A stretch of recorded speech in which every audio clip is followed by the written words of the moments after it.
sintonia, troca de experiências e um bate-papo descontraído sobre o espiritismo na sua manhã. Deusa Nogueira explica a mediunidade no nosso dia a dia.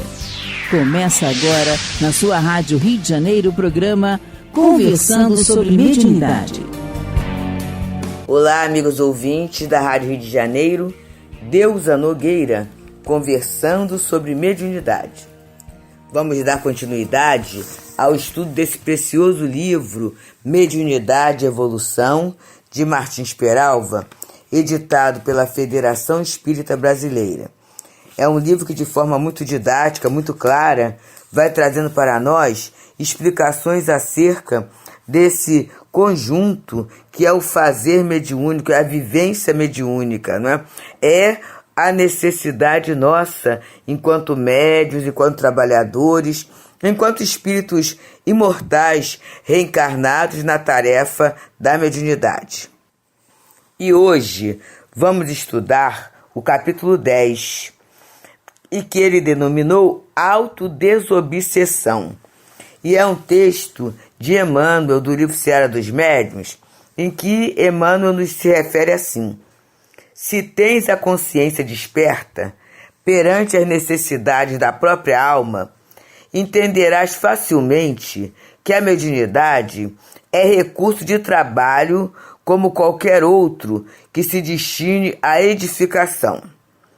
E o nosso Martins Peralva vem trazendo assim para nós: as reuniões espíritas, e ele coloca um travessão, evangélicas, doutrinárias e mediúnicas, cooperam eficazmente para a cura da obsessão, beneficiando perseguidos e perseguidores, vítimas e algozes. Então a gente fica pensando no objetivo, né, no trabalho, na beleza que é a casa espírita, o trabalho espírita, a tarefa espírita na nossa vida. Eu, meus amigos, na semana passada, né, de quinta para sexta-feira, uma grande amiga, irmã mesmo, que passou por um processo de uma encefalite que não foi nem virótica, nem bacteriana, mas foi espontânea, chamada espontânea, por um período de 23 dias apenas. Pessoa saudável, 65 anos, a amada amiga Gina, desencarnou. E aí, é claro, né, meus amigos, foi algo bem inesperado. A gente juntas sempre programamos algumas atividades, tarefas, embora ela não fosse espírita. Era católica, mas ela participava aqui no Teresa d'Ávila com a gente. E dentro do próprio meio em que a gente vivia, a gente promovia situações e Gina, aquela pessoa sempre centrada na caridade, em fazer o bem, uma alma boa. E aí, desencarna de repente, nós fazemos atividade física uma ao lado da outra, é algo que mexe, que abala o coração. E nós fomos ao velório, né? A comoção do velório, e foi interessante que o Weber falou assim, meu marido: olha, acabou o velório, você vai direto pro centro, que isso vai ajudar muito a você. A gente sabe que vai ajudar, né? Mas uma fala assim sempre estimula a gente. Eu fui pro centro. Chegando lá, nós teremos a reunião do Encontro de Jesus. No Encontro de Jesus, junto com a nossa querida amiga Fátima Ventura, a gente ia trabalhar os objetivos da estrutura do encontro. E muito interessante que a Fátima estava também afônica com problema, então a gente teve que trabalhar junto, raciocinando, acompanhando ali o estudo junto.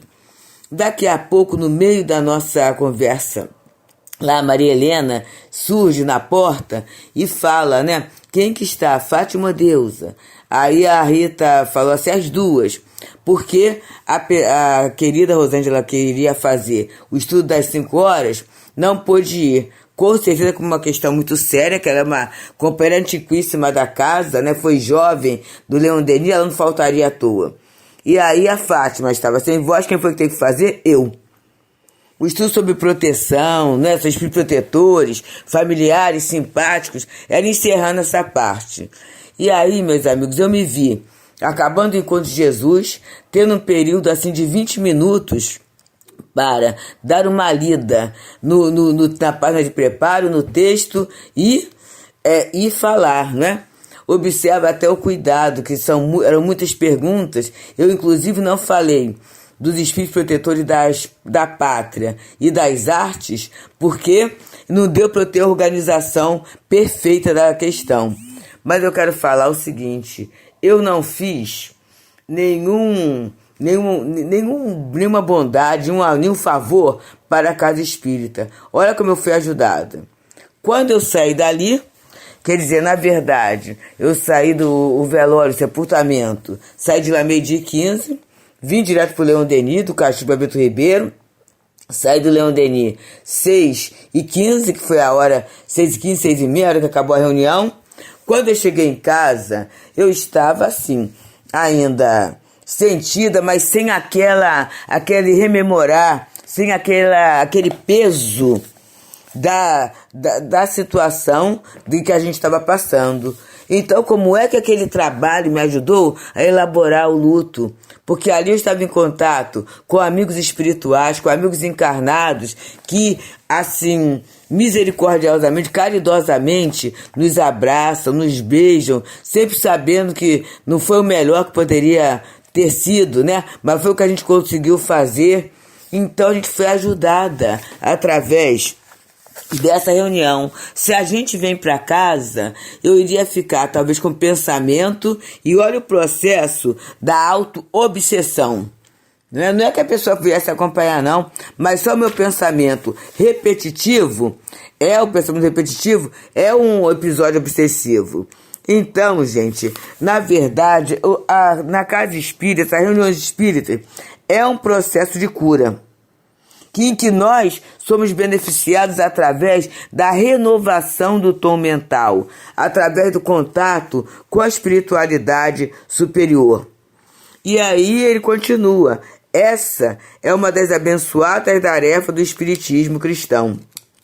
Libertar irmãos invigilantes que caíram nas malhas difíceis da influenciação espiritual em seu aspecto negativo. Exatamente. Não seria, com certeza, amiga, mas pelo estado melancólico, estado triste, eu poderia atrair espíritos que poderiam ficar ali e fazer morada. E a reunião, o contato com Jesus, com a prece, com os amigos espirituais, logo após a gente é convidado à tarefa do passe, foi uma renovação muito grande na alma. Tanto, né, que a gente fica assim, se remete à prece, tudo isso, mas aquele estado de uma melancolia para uma depressão é um pulo, até porque o grupo todo está vivenciando isso. A gente foi liberta graças ao trabalho, à reunião, à abençoada casa espírita. E aí ele continua: um dos serviços mais nobres a que se dedicam em toda parte companheiros organizados em núcleos adequados de intercâmbio e assistência. Então, são as reuniões espíritas, evangélicas, doutrinárias e mediúnicas. E aí ele continua nos falando: o irmão obsidiado pode, todavia, contribuir e muito para a sua própria cura. Os recursos são imensos, bastando nos preparemos para utilizá-los sob o amparo generoso dos benfeitores espirituais. Alinharemos alguns desses recursos: cultivo da prece, estudo e meditação, controle da vontade, trabalho material e espiritual. São esses, segundo nos parece, os meios de que dispomos para o esforço da autodesobsessão. Então vamos lá, cultivar a prece, meus amigos. É o cultivo da prece. E é interessante que a dor, ela há de nos levar para o cultivo da prece e não da reclamação. Está doendo. Ao invés de lamentar, Senhor, abençoa o amigo que está em dor, né? Abençoa a mim para que eu mantenha uma postura adequada. E quem sabe, se possível, até ajudar o amigo, ajudar a família. Percebemos? A gente vai se trabalhando.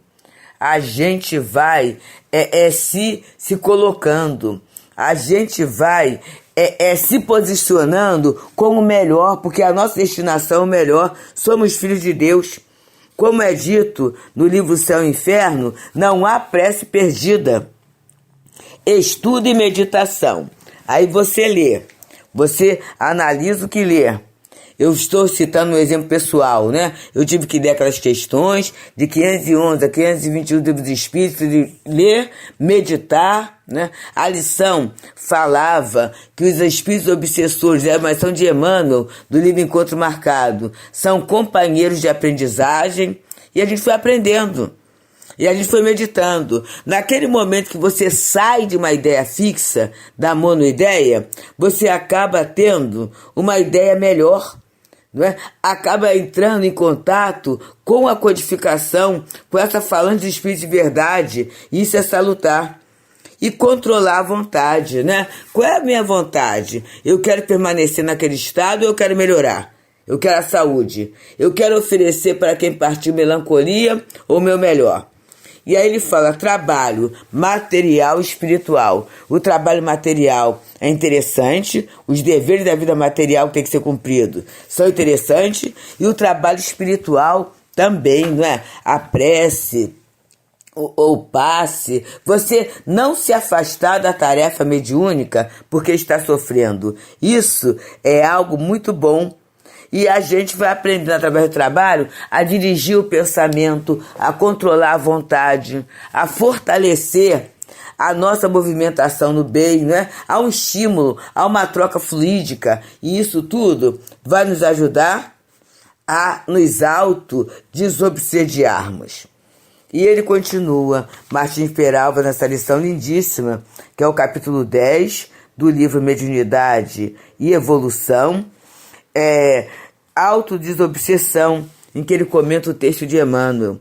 Se tens a consciência desperta, e isso a gente tem, não é? O estudo da doutrina desperta a nossa consciência para a gente saber em que ponto a gente está. Perante as necessidades da própria alma, entenderás facilmente que a mediunidade é recurso de trabalho como qualquer outro que se destine à edificação. Então é recurso de trabalho. Se o trabalho leva ao progresso, se o trabalho leva à melhoria, então vamos trabalhar. Vamos abraçar na mediunidade essa escora, esse apoio, essa ferramenta, esse instrumento que o Pai do Céu nos confiou. Para quê? Para que a nossa reencarnação seja mais proveitosa, seja mais lúcida, não é? Seja mais segura. É isso. E ele continua nos falando. Os benefícios da oração são infinitos. Sendo oportuno recordar que a prece possibilita a sintonia com as forças do bem. Proporciona o revigoramento das energias psicofísicas. A prece é verdadeiro alimento espiritual. E aí eu divido com os amigos, né? O programa gravado. Então, no dia de domingo, dia das mães, porque juntou também, né? Com os 21 anos da desencarnação do filho, que está bem. Mas a gente esteve em contato com a família e vocês sabem que sempre a pessoa faz a lembrança, remete a lembrança que eles têm da questão material, né? A questão espiritual é a gente que está vivendo no dia a dia mediúnico que tem essa certeza e esse sentimento. O familiar não, lembra das questões materiais. E aí, quando há uma grande comoção, para mim, é muito comum haver como se fosse um derrame de vasos sanguíneos no olho. É o meu ponto fraco, é o meu ponto de toque. E eu estava assim, e dói muito, né? Vocês imaginem, dói muito. E aí eu deitada na prece, né? Botei uma compressa de água mais fresquinha, fiz a prece. E aí eu percebi a presença de um espírito amigo, irmão Walter, né? E ele, aí eu percebi a presença, irmão, dá um passe. Vocês sabem, meus amigos, que eu dormi até a hora de acordar na segunda-feira, sem uma dor. Houve o alívio da dor. Então é isso, né? A prece é um alimento espiritual, é um remédio que nós temos na nossa vida. E continua Martins Peralva. O estudo e a meditação conjugados valem por exercício mental, destinado a manter o nível das ideias superiores, indispensáveis em quaisquer processo de libertação espiritual. Que meditação é essa? Você lê e pensa naquilo que lê, não é? Medita naquilo que lê, se aprofunda naquilo que lê. E ele continua: o conhecimento aurido no estudo e a sedimentação de hábitos salutares formam a base da nossa defesa, o elemento propulsor de nossa caminhada consciente após o soerguimento. Quem você lê e medita, adquiriu conhecimento. É impossível que esse conhecimento não mexa nas suas estruturas. É impossível que esse conhecimento não leve você a repensar a sua vida, não é? Então isso vai dar o quê? Vai dar o soerguimento. Você vai caminhar cada vez mais consciente. É a estruturação da fé raciocinada. E ele continua: quem estuda, medita e melhora-se interiormente, esclarece e beneficia a si mesmo e a quantos se lhe aproximam, no caso, especificamente, as entidades menos evoluídas.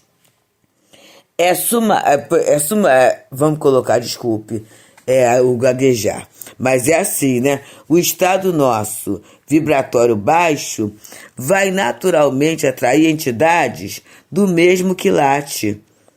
Quer dizer que sejam mais e que só elas estão promovendo? Não. A gente está fornecendo um campo propício para aquela dor, não é? E aí, ele fala, né? É sumamente perigoso consentir que entidades desequilibradas instalem em nossa mente o gabinete de comandos de suas ordens. Pois é, eu sou dona do meu pensamento. O que é que a doutrina me ensina e eu aceito acerca da imortalidade? Porque é então que eu vou permitir que outros pensamentos, né, pensamentos contrários a essa ideia, porque na verdade a desolação, o desespero, a inconformação, isso são sentimentos contrários, incoerentes diante das provas que a gente tem da imortalidade, do tempo de cada um, das provas porque cada um tem que passar. Então, esse pensamento pode chegar, mas eu não vou consentir que ele fique, e eu não vou consentir que entidades desequilibradas que têm esse pensamento se alberguem ali. Pelo contrário, meus amigos, eu tenho que oferecer a elas essa certeza da imortalidade, da proteção de Deus. Eu tenho que oferecer a ela.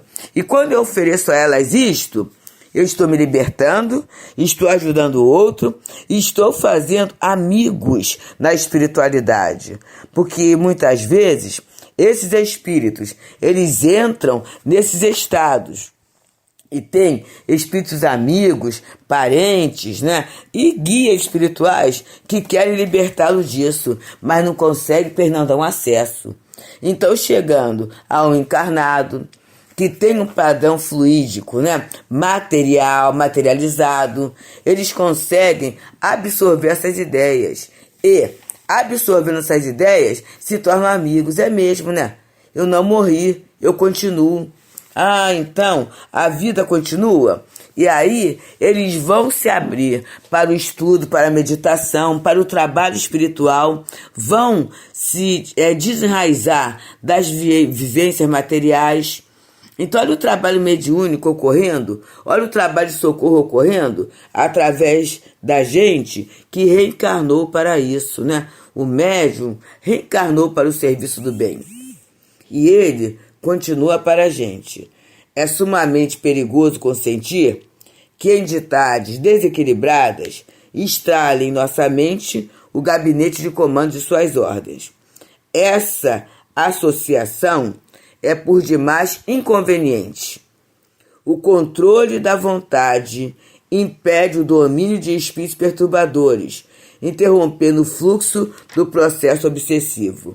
Então a gente ter consciência assim, peraí, a tristeza é algo normal, mas quando começa a ser demasiado, aí eu estou aprofundando, criando um campo para uma influenciação. Eu estou expressando pensamentos, sentimentos que não são meus. Eu estou como esponja, né, absorvendo uma dor cuja natureza não é a natureza da minha dor. Porque muitas vezes é isso, né? O parente, os amigos se apoiam em você e você acaba absorvendo aquilo. Absorver isso é como se fosse um cego guiando outros cegos.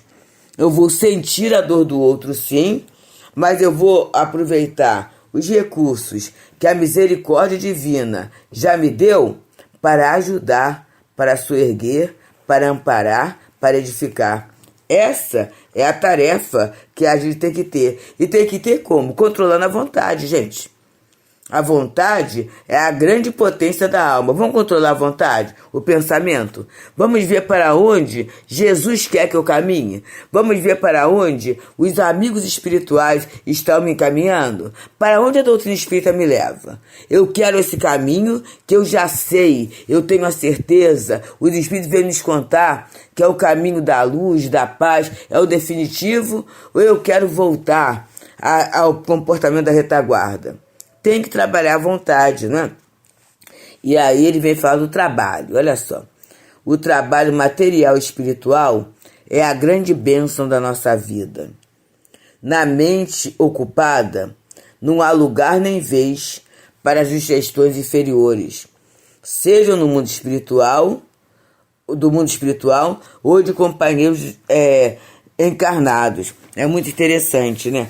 Quando acabou ali a questão do velório, sepultamento, aí um grupo de pessoas, né, iriam para determinado local, né, para um shopping, né, e a gente sabe que no shopping seria o continuar da lamentação, das questões, não é? Aquele comentário todo.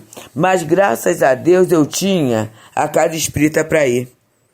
Não teve nem a questão de voltar em casa, que eu voltaria em casa. O Weber, né, foi aquele espírito que foi o instrumento para falar assim, vai direto para o centro. E eu fui direto para o centro. E aí, chegando no centro, eu almocei no centro, que tinha um almoço, né, lá comemorativo Dia das Mães.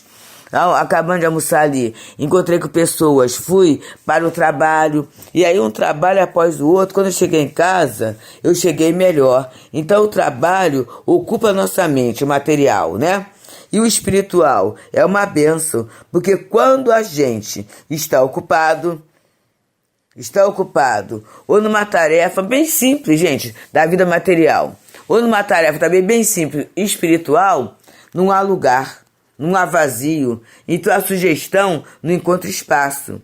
E aí ele encerra dizendo: ajudar, servir aos necessitados, cooperar nas obras assistenciais são valiosos antídotos à desobsessão. Então, gente, aliás, antídoto à obsessão, né? Então a gente está obsidiado, vamos procurar ajudar. Mas aí eu vou ajudar no centro? Não, gente. Ajudar um vizinho, ajudar um amigo, passar uma informação, até pelo smartphone, né? Passar uma informação a alguém, mandar uma mensagem boa para alguém, né? Servir aos necessitados é o que mais tem, né? É nas ruas, é do lado, vem na nossa própria casa, ao nosso lado, tá alguém necessitado de carinho, de atenção, fazer uma coisa boa para alguém, né? Cooperar em obras assistenciais. Quantas obras, gente, que às vezes necessitam, a gente fica querendo dar aquele valor grande, muitas vezes aquela moedinha de R$1 que a gente tem, já vai ajudar a completar alguma coisa, que a gente também não tenha, não ambicionemos as grandes coisas, a gente pode se acomodar aos humildes.